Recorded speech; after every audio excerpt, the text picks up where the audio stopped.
G'day, I'm Paul. I've always thought of the Toyota LandCruiser as the big, capable SUV you could rock up to a work meeting in without worrying what people think about you.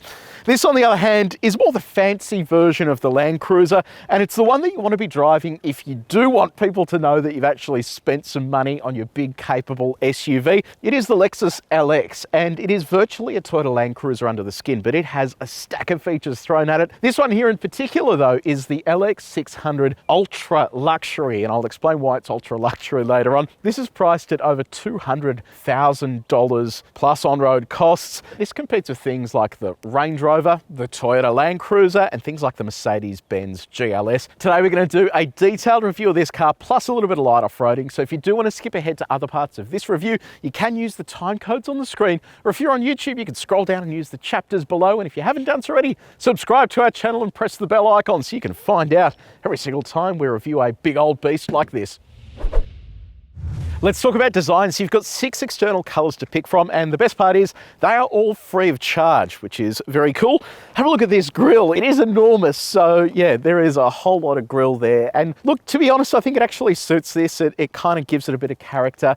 And this looks totally different to the LandCruiser. Despite these sharing a platform, you really can't tell that they are the same vehicle beneath the skin. So big Lexus logo just there, camera here for the 360 camera. Over here, you've got a set of matrix LED headlights with LED daytime running light. Headlight washer there as well. If you do a bit of off-roading, this is good to clear the muck off that headlight. A little bit of cooling just in there as well. Have a look at these wheels. They are enormous. So 22-inch alloy wheels. It's got like a satin chrome finish on it as well. Lexus logo in the center there. You'll notice these are very much a highway tire. They aren't really built for off-road driving. So obviously, if you do plan on taking this off-road, you want to go down the path of an all-terrain or something just with a bit more meat on it, because when it does get muddy, and given the weight of this car, it really isn't going to get very far on these tyres. So when we do a bit of light off-roading later, I suspect that's going to be the limiting factor, but we will see how we go.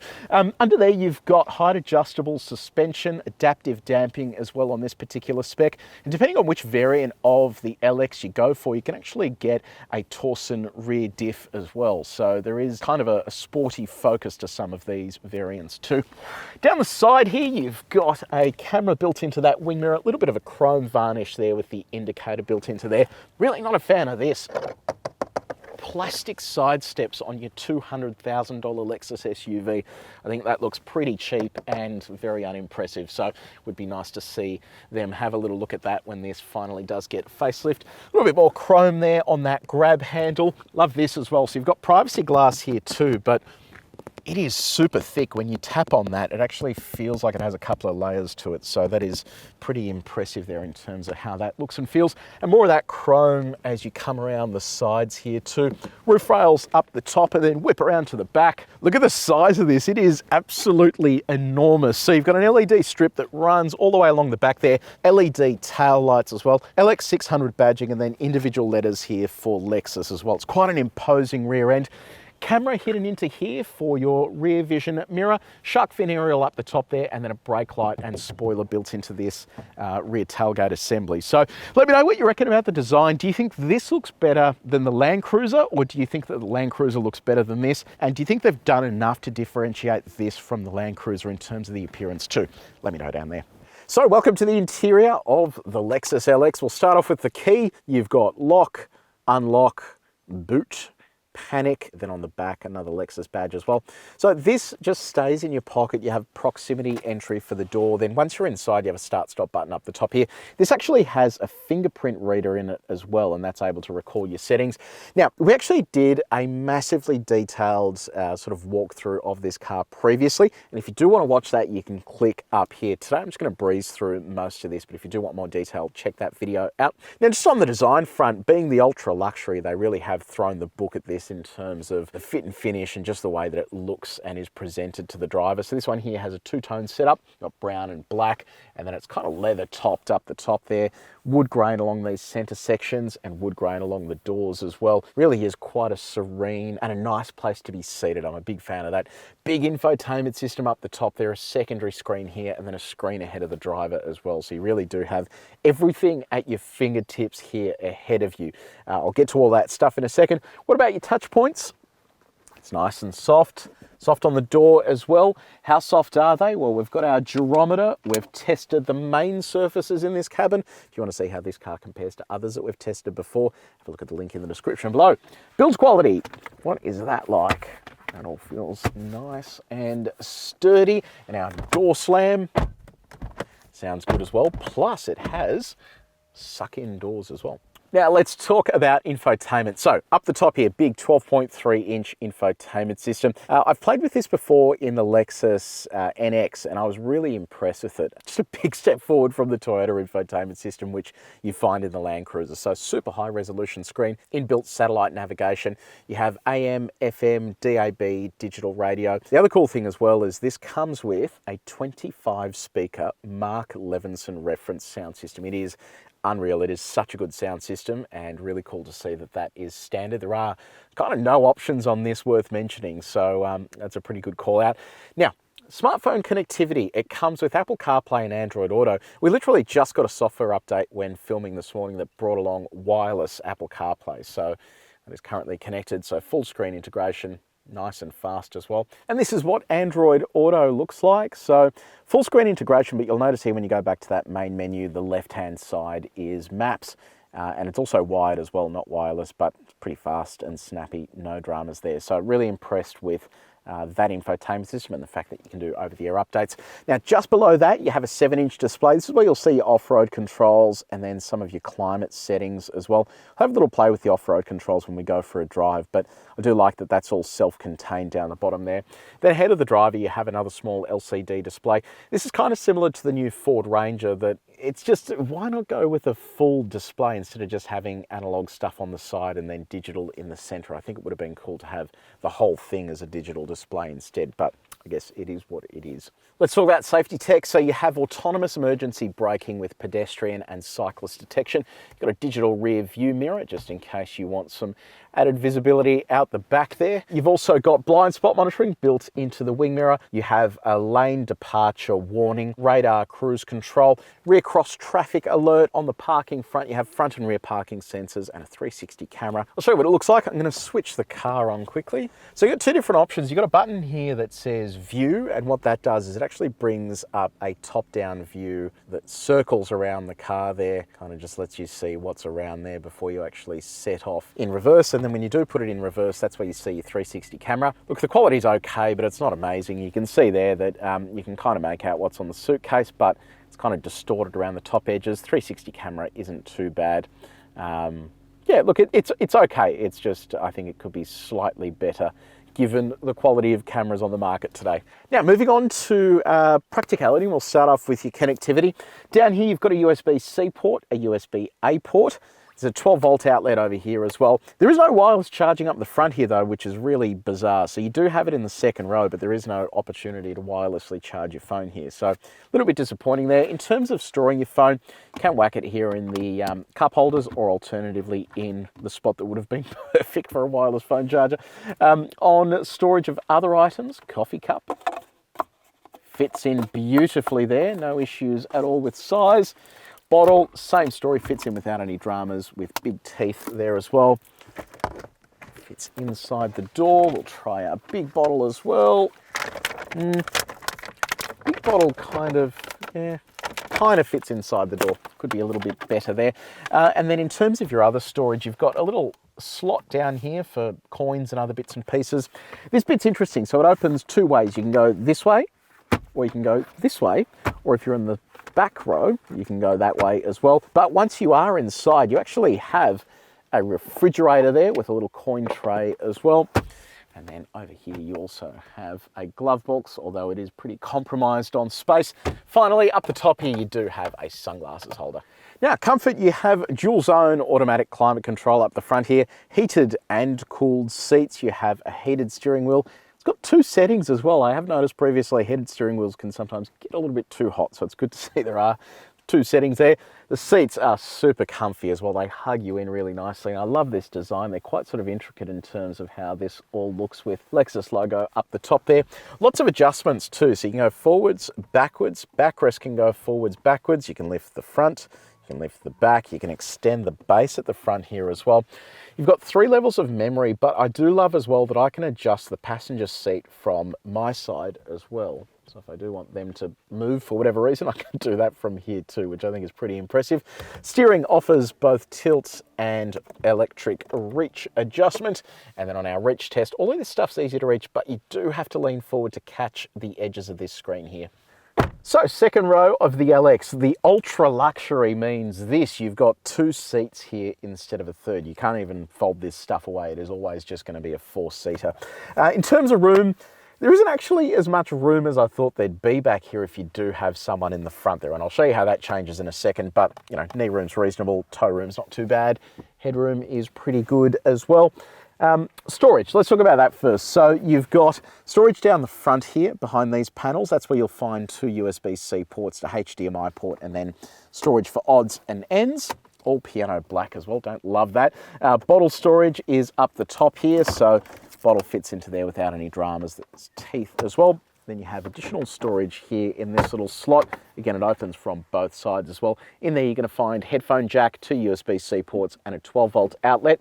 And that is a super deep storage slot as well. So while you are sort of robbed of a little bit of boot room, you do get storage in there. This is where that wireless phone charger is that you would expect to see up the front. At least there's one in the car. You've also got manual blinds here that you can pop up and down. You've got air vents in the roof and also down in that bottom section. And then in terms of the seating, you have ISOFIX points on these 2 outboard seats with top tether points as well. What about the screen ahead of you? So you have your own entertainment display back here. It's a touchscreen. So here you can control audio, you can play your own video through that rear HDMI port. You can even mirrorcast things to the screen as well, which gives you a little bit more versatility. You can also adjust all of your settings under here as well. So I like that setup, but what if you want to get more comfortable? Well, there's a screen here in the center. This is where you can control everything from climate, so the temperature back here. It's a quad zone climate control system. You also have heated and cooled seats for the 2 outboard seats. You can also enable relaxation here, such as massage for left and right. So depending on what you're in the mood for, you can adjust the intensity of that stuff. The lamp up the top here, click that, and then you get this dome light, which is also adjustable, that can basically then move through a number of different brightness settings as well to give you that sort of very immersive experience. But this is probably my favorite feature. So what I'm going to do here is set myself to full recline. What that does is it moves the passenger seat out of the way. You can see it folding the headrest down. It pulls my seat back so I can kick back and relax. But we're not done yet. It's going to move all the way out of the way. Once we're done with it moving out of the way, I can also then retract this. So if I come over here, I'm going to pull back the footrest. That will then fold down. While this is happening, I can also set my seat up for massage. So I can really be nice and relaxed. I'm going to pop my feet up on that. I promise I've cleaned my shoes. There we are there. And then in addition to that, if I do actually want to see out the window, because at the moment I can't because of that screen, I hit that button and I can actually then see straight out the window too. So pretty awesome setup, and for someone my height, I can kind of fit in here without any problems at all. So love this, and it is the ultimate way to relax. So let's talk cargo space. Crack this open. So you've got a power tailgate, and it's a big tailgate, so you've got to step back when that thing opens. So there is a little bit of a complication here. While you can get the LX in 7 seats and also a bigger 5-seat configuration, this here in the Ultra Luxury limits your cargo capacity because you have to have enough room for these seats to come back and recline. And that means you only have a little under 800 litres of cargo space available here. But beneath the cargo floor, you have a couple of odds and ends. You've got some warning triangles, a couple of other bits and pieces. Your spare tyre is actually located under the rear over there. Jack is over here. What are you doing in there, Jack? And that will jack the car up, even though it is comically small. Over here, you have your relay and fuse box. You also have a 100-watt power outlet just here, although 100-watt, I don't know what that's going to actually allow you to power. 100 watts isn't all that much. I'll show you what it looks like with our bags in there. So that's laptop bag, and then this is our suitcase. So it sort of fits all your luggage and stuff in without too many dramas, but it is worth noting if you do go for the super luxurious setup here, you will be slightly limited in terms of cargo space. So we've just hit the road in the LX. Look, first impressions, it feels really nice and smooth here just at low speeds. It trucks along nicely, and this turbo petrol is just silky smooth. It actually reminds me of, if you've ever driven the Orion, it's like that, but with, you know, turbocharged induction. It is, it's weird. It's a very familiar engine, and as a result of that, I think they've fine-tuned it enough here to just give it all the smoothness that it needs. So this 3.5 litre twin turbo V6 makes just over 300 kilowatts of power, 650 Newton meters of torque. So pretty healthy numbers there. And given this car weighs so much, it's well north of 2,400 kilos, it really does need to have all of that torquiness to keep it moving. And that's all mated to a 10-speed automatic transmission. The transmission's actually pretty good. It's nice and smooth. It sort of anticipates what you need it to do. And you've got paddle shifters here on the steering wheel as well in case you do need to take over. And that means behind the wheel, you can sort of just get stuck into it. There isn't a great deal of lag, and it really pushes you back into the seat nicely. The consequence of it sounding and feeling like an Orion engine is that it really doesn't sound very good. And when you do get stuck into it, it just sounds a bit sort of ho-hum. And look, ultimately, I don't expect this to sound incredible, but I think it could sound a little bit nicer. Now, what about your fuel economy? So the official average is just over 12 litres per 100 Ks. We're currently sitting on just under 18. I will caveat this by saying we did a bit of a topsy-turvy day today. So we did all of our driving earlier on in the day, so this is sitting a little higher. It was closer to the claim earlier in the day, but don't expect it to get too close, because ultimately this is pretty thirsty when you look at how much weight this needs to move around, especially given the Ultra Luxury and all the extra kit that it carries along with it. It is worth keeping in mind as well that it uses 95 RON premium unleaded, but you do have 110 litres worth of fuel available to you, split across two different tanks. Let's talk about the ride. So this car has adaptive damping, and in addition to that, you have a number of drive modes here that you can select, all the way from Eco through to Comfort, Normal, Sport S Plus, and Custom. There's just a ridiculous amount there, so you can sort of pick whatever you want there, and with each of those you will have a different feel to the ride. So let's pop it into Sport Plus. We'll go for a little fang here. See what this feels like around our track. Oh my God, it feels big. Oh, that is a lot of body roll. Wow. I was not expecting that. Holy dooly, okay. This is a big bus, and it's funny, the GR Sport that we drove that had that fancy sort of anti-roll system fitted to it, it had a lot of body roll, and this actually feels like it has more than that, despite the fact it has adaptive damping and all that sort of gear. But look, once it does pick up, it's actually quite predictable in terms of how it feels. Like even as you get on the brakes at speed, sort of tilts down and leans in, and here at higher speeds on these corners, it is all just floaty and quite predictable in terms of the way that it feels. So yeah, look, ultimately this isn't a sports car. I don't expect it to handle all that well, and you know, Lexus doesn't claim it handles all that well either, so that's perfectly fine with me. But yeah, don't expect this to be tackling the Nürburgring at any point soon, because it's just not designed for that. Okay, here come our sine waves. We'll crank up the speed to 130. We'll see what this feels like. That is so weird.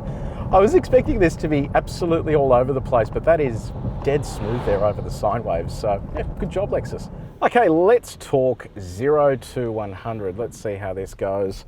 On our dash, I'll slide this over to Sport Plus, I guess. I've just left that in the auto driving mode. When you move this over, it just goes to manual, and I'll just leave it on auto. There is no official 0 to 100 time, so I guess we will see how it goes. I'll go all the way up to 120 so we can get our 80 to 120 as well. So here it goes. Oh, gets up all right. Quick gear shifts too. Okay, here we go.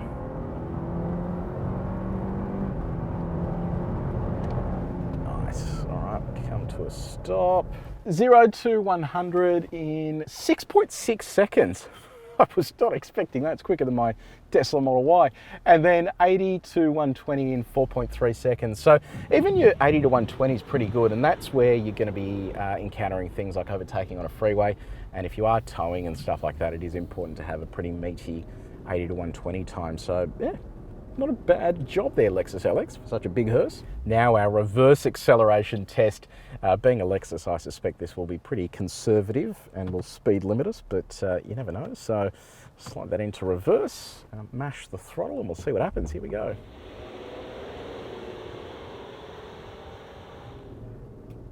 Oh, that is very gentle. Look at that. Softly got us up to 31 km an hour. So there you go. Let's chat visibility. So this is a big SUV. So I can see clearly down the front there, those ridges in the bonnet make it sort of pretty easy to identify the edges of the car. Big wing mirrors, you've got blind spot monitoring built into those as well. Visibility out the back is actually pretty good, but you can always just flick this on to get your digital rear view as well if you do need to. And given all the parking features you have here, it is actually pretty easy to park. It is big, but it is easy to park once you have identified a spot that it's actually going to fit in. Now, if you are going to be doing any towing, you have a 3,500 kilogram braked towing capacity, and turning circle comes in at over 12 meters. And in terms of road noise, look, it's actually not too bad. It's well insulated. It feels like a Lexus. It could be a little quieter at highway speeds, but ultimately, this shares a platform with the Toyota, so they are doing what they can. But for the most part, you're not going to feel all that bad if you are driving this on a long distance drive, even on a coarse chip country road. Okay, it's time to do a little bit of light off-roading. Now, I say light because someone complained the other day that this off-road course wasn't hard, but there's not much I can do about it. If you want a hard off-road thing, go watch 4x4 24/7 or something. This is just light off-roading. So I'll run you through the key specs first. So this kind of just mimics the LandCruiser, but it does have worse approach and departure angles because you've got those body kits and stuff like that. And that means you have an approach angle of 22 degrees. That is the face you can approach before you hit anything at the front of the car. The departure angle is 22.8 degrees, which is the same, but in reverse. Weighting depth of 700 millimeters and a ground clearance of just over 200 mil when the suspension is just in its standard setting. Remember, this has height adjustable suspension. Then in addition to that, you have a center diff lock, you have four-wheel drive high range, which is what this is in full time. You have four-wheel drive low range, hill descent control, and you have a number of other little settings here that I'll run you through shortly, but that is about the crux of it. So let's start off in four-wheel drive high range, and what I'll do is go to the multi-terrain select, and the mode select now allows you to run between different off-road modes. I'm going to set it to mud because it is a little muddy on the edge there. It's lifting the suspension now. You can see the thing lighting up there. I've left the diff open in the center there. We'll see how it goes here in terms of clearance and traction, especially at this section where we get a wheel off the ground just there. I'll just roll onto the throttle. Let's see how it feels. I can see that wheel spinning, leaning into the throttle. That is doing a remarkably good job with diff open. That's impressive. Set this off the edge. We've got another lift on that side now. That is really good. That is just effortless through there. We've got our muddy bog section here. Yeah, even on these highway terrains, it's not muddy enough for that to cause us any dramas. Let's go back over that. This time around, when we go in the other direction, it is a little more challenging for it to get over. So I'm going to lock the center diff. You can do that in high range. Do that just by hitting this button here. All right, it's flashing away. Wait for that to confirm that it's locked. Okay, there we go, finally. Okay, let's give this another shot. This time we will approach from this angle. We'll see how it goes there. Hopefully we don't touch anything down the front because it is a pretty sort of steep face on the face of it. Okay, so with the center diff locked, we're sending 50% of torque to the front and 50% of torque to the rear axle. Here it's having to basically bring itself up onto this ledge, and as a result of that we have one tyre almost off the ground there. So it's having to use the traction control system and also that locked differential to send it over. That is so effortless. That is really impressive there. So even at that moment there, right now we're seesawing, we have two wheels off the ground. It is effortlessly just pulling itself over that with just the center differential locked. So that is a pretty awesome setup, and this is very not challenging for this car, if I'm honest. So it's great to see that pass that straightforward with flying colours. Okay, next up is our hill. It's pretty dry at the moment, but I thought this would be a good chance to try out crawl control. So that only works in low range. So I'll put that into neutral, flick this over to low range. So that is now activated. Pop it back into drive, hit crawl control. So ahead of us on the screen there, you can see it's asking us what speed we want to run at. I'm going to set it to sort of here somewhere. Then all I do is let go of the brake, and then it will climb this hill all on its own. So let's see how it goes. This doesn't have a rear diff lock, which, in theory should be a limiting factor for it, but we'll see how it climbs up here. It is a tiny bit muddy up the top there, but I'll just let it do its own thing. All right, here we go. Grab a couple of those trees on the way through. Yeah, this is really damn impressive. Love that camera as well. So it's allowing me to see what's going on over the top there as I crest, and we've got our mud bog there. So it shows me exactly what I need to see. So I'm going to just through that. That's some deep at the moment. Okay, let's test out our hill descent controls. So I'll put this on downhill assist and we'll set our speed there as well. All you need to do is just basically turn that around on crawl control and that will set your descent speed. Got our camera there so I can plot my path as well. Gee, it really is just effortless. Just cruising down there without any dramas in the world. Damn. No, this is really good. Like I said, this is a light off-road course, but the way it is sailing through this is pretty awesome, I reckon.